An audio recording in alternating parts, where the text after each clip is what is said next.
దయచేసి మన గ్రామ సభ ముఖ్య అతిథి తిన్మర్ మల్లన్న గారు ఇప్పుడు మాట్లాడతారు. దయచేసి అందరూ కూర్చోవలసిందిగా కోరుతున్నాం. అందరు కూర్చోండి.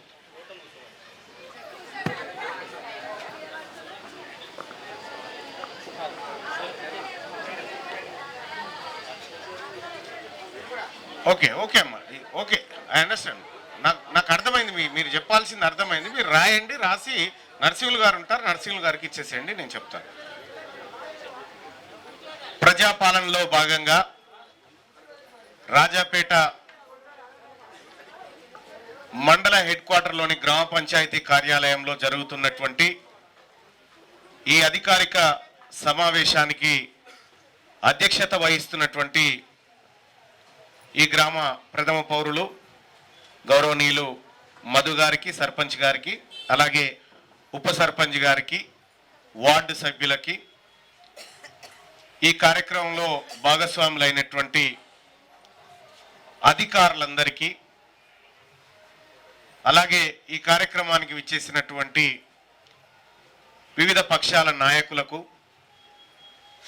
గ్రామ ప్రజలకు అందరికీ కూడా మరొకసారి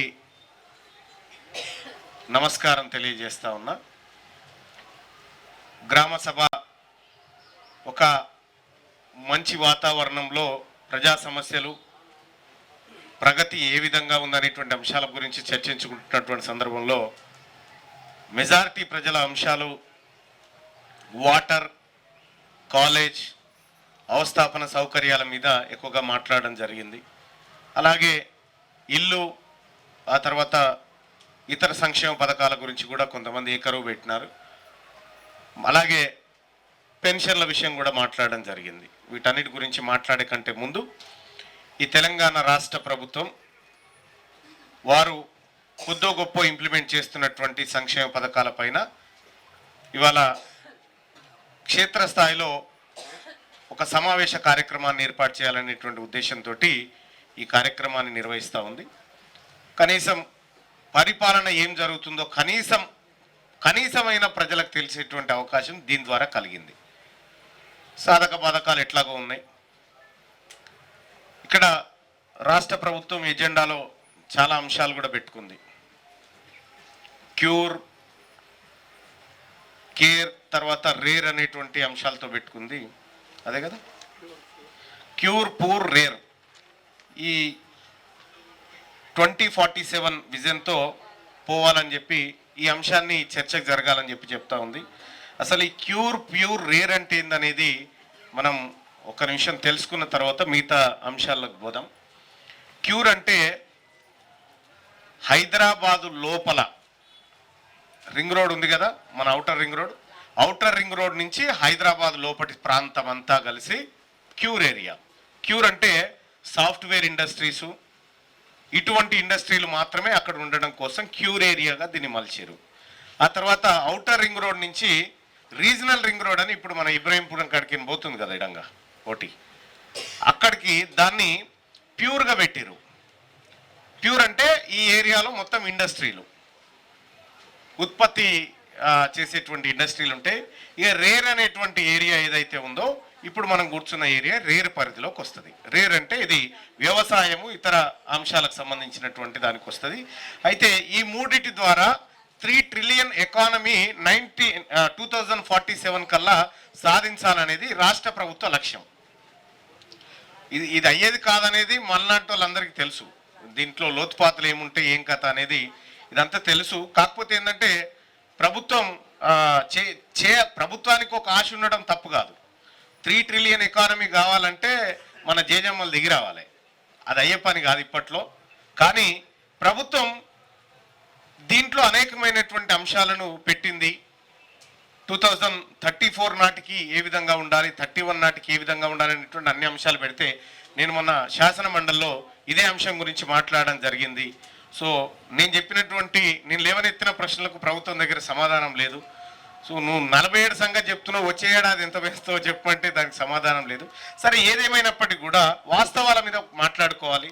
రాష్ట్ర ప్రభుత్వం ఇంప్లిమెంట్ చేస్తున్నటువంటి మహాలక్ష్మి స్కీమ్ కానీ, సబ్సిడీ కానీ, లేదంటే గృహ నిర్మాణానికి సంబంధించినటువంటి వాటిలో కొంత పురోగతి కనిపిస్తూ ఉంది. కొంతవరకు సంక్షేమ పథకాలు ప్రజల్లో కొంత అలజడిగా కనిపిస్తూ ఉంది. పూర్తి స్థాయిలో కాదు, వాళ్ళు ఇచ్చినటువంటి హామీలు పూర్తి స్థాయిలో ఇంప్లిమెంట్ అవుతున్నాయని చెప్పడానికి కూడా ఏమీ లేదు.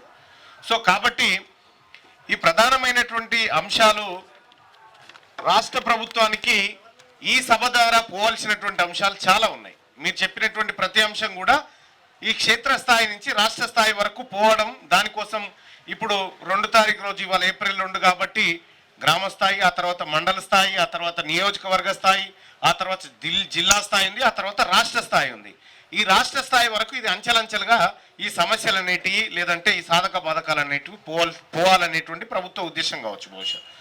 సో అయితే ఇక్కడ దీని గురించి మనం మాట్లాడుకుందాం. దీని గురించి మనం రోజు టీవీలలో, పేపర్లలో అడ్వర్టైజ్మెంట్లు చూస్తూనే ఉంటాం కాబట్టి పెద్ద ఇష్యూ లేదు. కాకపోతే ఈ రాజాపేట మండలం, రాజాపేట గ్రామానికి వచ్చేసరికి పథకాల విషయంలో లబ్ధిదారుల సంఖ్య ఎందుకో చెప్తలేరు ఎక్కువగా. ఇంతమంది అప్లై చేసుకుంటే మేము ఇంతమందికే ఇచ్చినాం అనేటువంటి మాట చెప్పడంలో అధికారులు కొంత విఫలమైనట్టు కనిపిస్తూ ఉంది.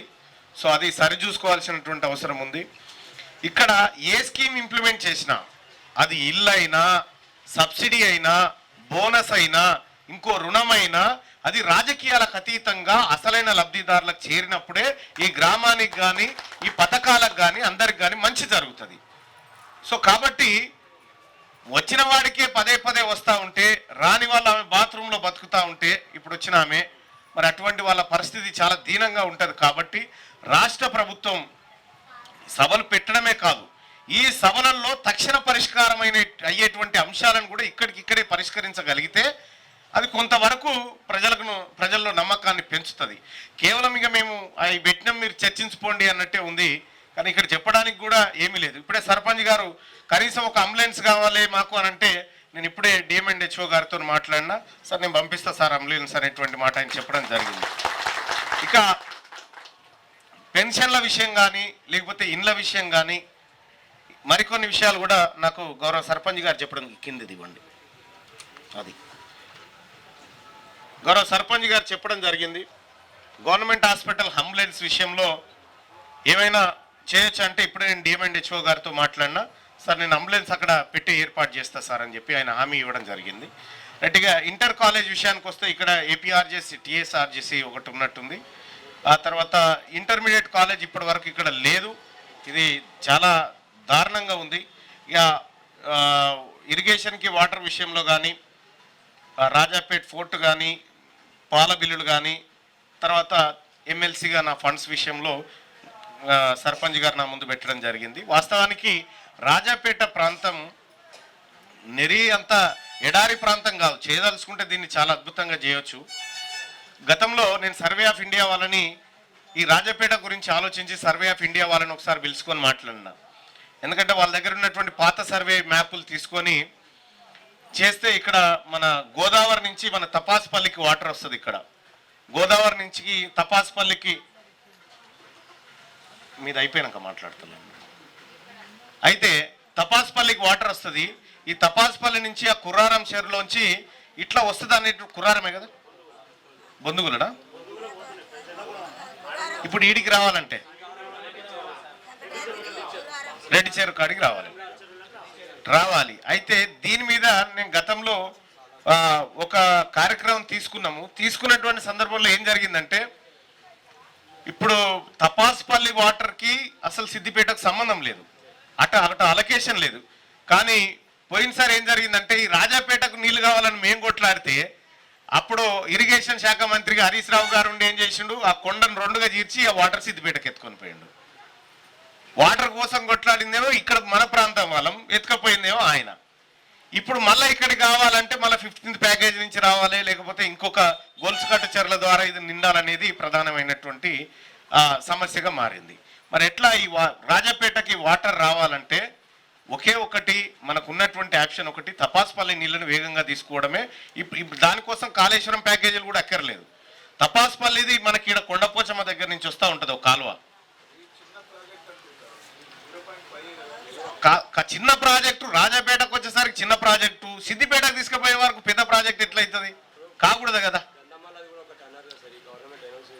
ఎస్, గంధమల్లది కూడా అది 1.5 TMC, యాక్చువల్గా చేంజ్ ఉండే 9 పాయింట్ ఉండే కానీ 9 పాయింట్కు ఉన్న సమస్యలు 9 పాయింట్కు 9 ఆ సమస్యలే ఉన్నాయి. నేను ఎమ్మెల్సీగా గెలిచిన తర్వాత మొట్టమొదటిసారిగా సభలో మాట్లాడింది గంధమల్ల ప్రాజెక్టు గురించే.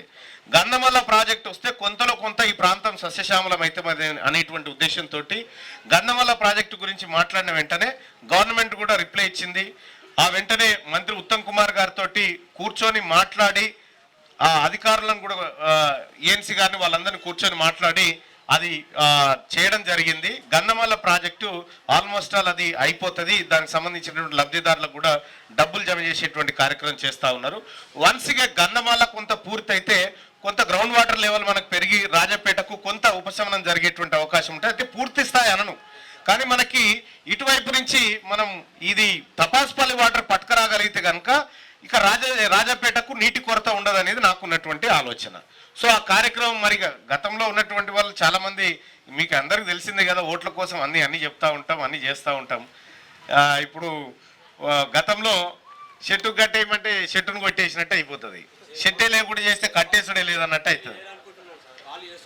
అయితే నేనేమంటున్నంటే ఎవరు చేస్తారా ఎవరు అనేది కాదు, మనకు నీళ్ళు వచ్చినాయా లేదా అనేదే లెక్క.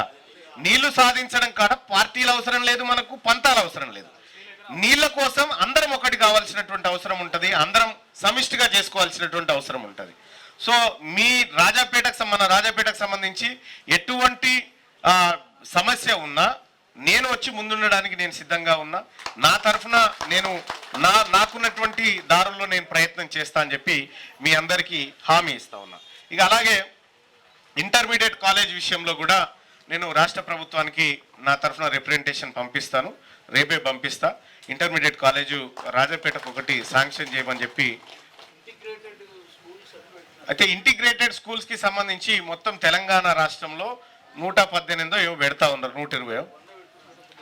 118 పెడుతున్నటువంటి సందర్భంలో దాంట్లో నేను అనాథ పిల్లల కోసం ఉన్న అదొకటి పెట్టాలని నేను చెప్పడం జరిగింది.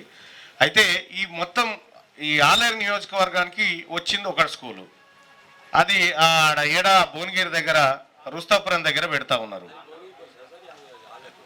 అది తుర్కపల్లి మండలం శివారు ఆడ పెడతా ఉన్నారు రుస్తాపూర్ దగ్గర. అటు భువనగిరి దగ్గరనేనా, ఆడ పెట్టాల్సిన అవసరం లేకుండా అది ఈడబెట్టినా అయిపో. ఎందుకంటే ఆడ మోడల్ స్కూల్ ఉంది, అక్కడే నీకు హైదరాబాద్ పోవడానికి ఫెసిలిటీస్ ఉన్నాయి, అక్కడే భువనగిరికి ఉన్నాయి. అదే దాన్ని వీలైతే ఇక్కడ ఉన్నటువంటి ఎమ్మెల్యే గారు రాజాపేటకు దాన్ని తీసుకురాగలిగితే మేము కూడా సహకరించడానికి సిద్ధంగా ఉన్నాం. రాజాపేటలో స్కూల్ ఇంటిగ్రేటెడ్ స్కూల్ని తీసుకొస్తే ఇది ఎందుకంటే మారుమూల ప్రాంతం ఇది. గతంలో ఇప్పుడున్నటువంటి కాలేజీలు కూడా అప్పటి మోత్కుపల్లి నరసింహులు గారు వారు వీరు చేసినటువంటి సహకారమే తప్ప కానీ పెద్దగా ఏమైనా పరిస్థితి లేదు. కాబట్టి ఇంటర్మీడియట్ కాలేజ్ ఆరు ఇంటిగ్రేటెడ్ స్కూల్ అన్న ఇక్కడికి రావాల్సినటువంటి అవసరం ఉంది. దాని మీద ఖచ్చితంగా ప్రభుత్వం దృష్టికి ఈ అంశాన్ని తీసుకుపోవడం జరుగుతుంది. ఇక రాజాపేట్ ఫోర్టుకు సంబంధించినటువంటి అంశం మాట్లాడినారు. రాజాపేట్ ఫోర్టు నేను చాలా రోజులు ఆ ఫోర్టులో తిరిగిన, మీ అందరికి తెలిసిందే. ఆ ఫోర్టు చాలా అద్భుతమైంది, చారిత్రాత్మకమైంది. సో అది అనేకమైనటువంటి చరిత్రలకు సాక్ష్యంగా ఉన్నటువంటి ఫోర్టు. దాన్ని నేను గవర్నమెంట్తో ఇది మంత్రి పొంగులేటి శ్రీనివాసరెడ్డి గారు నా ప్రశ్నకు సమాధానం ఇస్తూ ఒకటి ఈ టెంపుల్ సర్క్యూట్ అనేది చేయాలి అనేటువంటి ఉద్దేశంతో నేను ఈ కొమిరవెల్లి, ఆ తర్వాత కొండపోచమ్మ, ఆ తర్వాత ఇటు పలుగుల మైసమ్మ, ఆ తర్వాత ఈ రాజాపేట్ ఫోర్ట్తో పాటు ఇట్లా ఒకటి చేయాలనేటువంటి ఉద్దేశం ఉండే. టెంపుల్ సర్క్యూట్ చేస్తామనేటువంటి ప్రతిపాదన మొన్న మంత్రి గారు కూడా పెట్టిరు. దాంట్లో ఈ రాజాపేటను కూడా కలపాల్సినటువంటి అవసరం ఉంది. రాజాపేటను కలిపితే రాజాపేట చాలా సెంటర్ ఇది. ఇక్కడ మీరు జైన దేవాలయం తీసుకున్నా, కొలనపాక తీసుకున్నా, లేకపోతే ఇక్కడ యాదగిరిగుట్ట తీసుకున్నా, లేదంటే ఇక్కడ పోతే మీకు కొండపోచమ్మ తీసుకున్నా, లేకపోతే కొమిరెల్లి తీసుకున్నా, ఇది ఒక సెంటర్ పాయింట్ లాగా ఉంటుంది. ఇక్కడ నుంచి సెంటర్ పాయింట్ లాగా ఉంటుంది. కాబట్టి ఇది డెవలప్ చేయడం అనేది అన్నిటికీ మంచి ఆలోచన. అది ప్రభుత్వం దృష్టికి తీసుకుపోతాం. ఇక్కడ ఉన్నటువంటి స్థానిక ఎమ్మెల్యే గారు కూడా దీని మీద దృష్టి పెడితే బాగుంటుంది కొంత. ఇంకా అలాగే పాల బిల్లులు రావట్లేదు అనేటువంటి మాట చెప్తా ఉన్నారు. ఈ పాల బిల్లుల సంగతి మీ అందరికీ తెలిసిందే. పాల బిల్లులు ఈ పాల సంఘాల చైర్మన్లు ఇదివరకు గతంలో బొందుగుల నరసింహారెడ్డి గారు అని అప్పట్లో ఉండే రాజపేటనైనా బొందుగుల, ఆయన దిగిపోయేటప్పుడు మిగులు నిధులతో ఇలా చేతిలో పెట్టిపోయాడు. గుత్తా ఫ్యామిలీ గారి చేతిలో మిగులు నిధులతో పెట్టిపోతే మొత్తం ఏం లేకుండా ఫుట్బాల్ బుడ్డి తేల్చి ఇడిచిపెట్టిరు. ఇప్పుడు ఆ చిట్యాల కాడ ఉన్నటువంటి ఆ భూములు అవి అమ్ముదామని ప్రయత్నంలో ఉన్నారు. ఇప్పుడు మొత్తం దాన్ని జీవ సమాజ్ చేసే కార్యక్రమంలో ఉన్నారు. సరే అదంతా రైతుల ప్రాపర్టీ, అది ఎవరు సొంతం కాదు, అది రైతుల ప్రాపర్టీ. అంత ఈజీగా పోవడానికి లేదు. వెంటనే బిల్స్ మంజూరు చేయాలి. ఆ బిల్స్కి సంబంధించినటువంటి ఇప్పుడు గతంలో ఉన్నటువంటి ఎమ్మెల్యేలు కానీ లేకపోతే ప్రస్తుత ఎమ్మెల్యే కానీ సొంత నిధులు అక్కడో ఇక్కడో పెడుతున్నాం అంటారు కదా. గుత్త ఫ్యామిలీ కూడా సొంత నిధులు ఇచ్చి ఇప్పుడు ఈ బిల్లులు మంజూరు చేసి తర్వాత వచ్చినప్పుడు తీసుకోవాలని చెప్పి డిమాండ్ చేస్తూ ఉన్నాం. అలాగే ఇక ఎమ్మెల్సీగా రాజపేట నియోజకవర్గ ప్రజలు, ఇక్కడ ఉన్నటువంటి గ్రాడ్యుయేట్లు మీరందరూ ఆశీర్వదించి మీ అందరూ పార్టీలకు అతీతంగా మా వాడని చెప్పి నాకు అవకాశం ఇచ్చినటువంటి మీ అందరికీ నేను ధన్యవాదాలు తెలియజేసుకుంటూ 2 సంవత్సరాల కాలంలో మీరు గెలిపించిన తర్వాత నేను ప్రజా సమస్యలు తప్ప ఇంకొక అంశంలో లేను. ఎటువంటి అవకాశం ప్రభుత్వం ఇస్తానా నాకు కావాల్సిన అవకాశాలు కాదు, ప్రజలకు మంచి జరగాలనేటువంటి ఉద్దేశంతో ఇక్కడ ప్రజల కోసం పనిచేస్తూ ఉన్నా. అలాగే ఈ 2 సంవత్సరాల కాలంలో అనేకమైనటువంటి సమస్యలపైన సుదీర్ఘంగా పోరాటం చేయడం జరిగింది. కులగణన దగ్గర నుంచి మొదలు పెడితే అనేకమైనటువంటి అంశాలను ప్రజాక్షేత్రంలో డైరెక్ట్గా ఇండైరెక్ట్గా ఒకానొక దశలో ప్రభుత్వంతో కొట్లాడినని ప్రభుత్వం మెడలు వంచేటువంటి కార్యక్రమాలు చేస్తూ వస్తూనే ఉన్నా. మీరు ఇచ్చినటువంటి బలం, మీరు ఇచ్చినటువంటి ప్రేమ, మీరు ఇచ్చినటువంటి ఓటు ద్వారానే ఇది సాధ్యమైంది. నాకు జీతం వచ్చిన ఒక్క రూపాయి కూడా నేను ఇంటికి తీసుకుపోను. పేద పిల్లల కోసమే, చదువుల కోసం ఖర్చు పెడతా ఉంటా.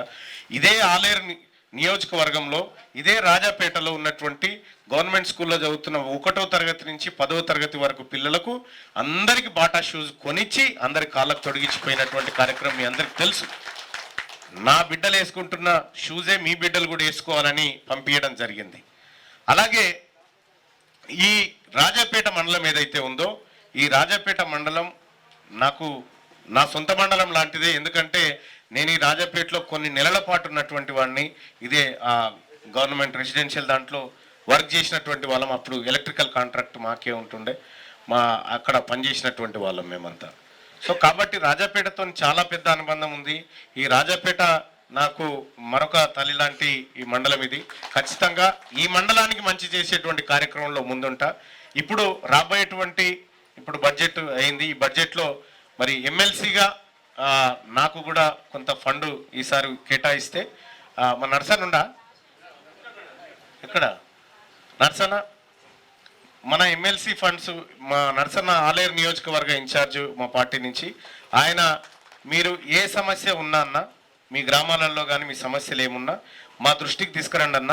ఈ ప్రభుత్వం చేయలేని పనులు మేము చేసి పెడతాం.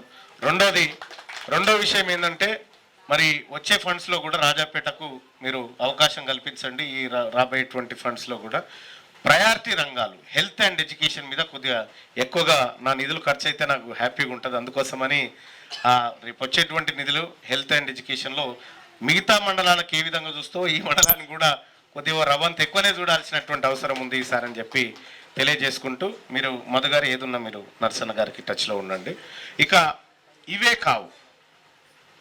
కాదు ఈ రాష్ట్రంలో ఇక్కడి నుంచి, ఈ రాష్ట్రం అనే కాదు, అటు అనంతపూర్ నుంచి విజయనగరం, శ్రీకాకుళం, లేదంటే ఏ దేశమైనా పర్వాలేదు ఈ ప్రపంచంలో ఎక్కడ మీకు సమస్య ఉన్నా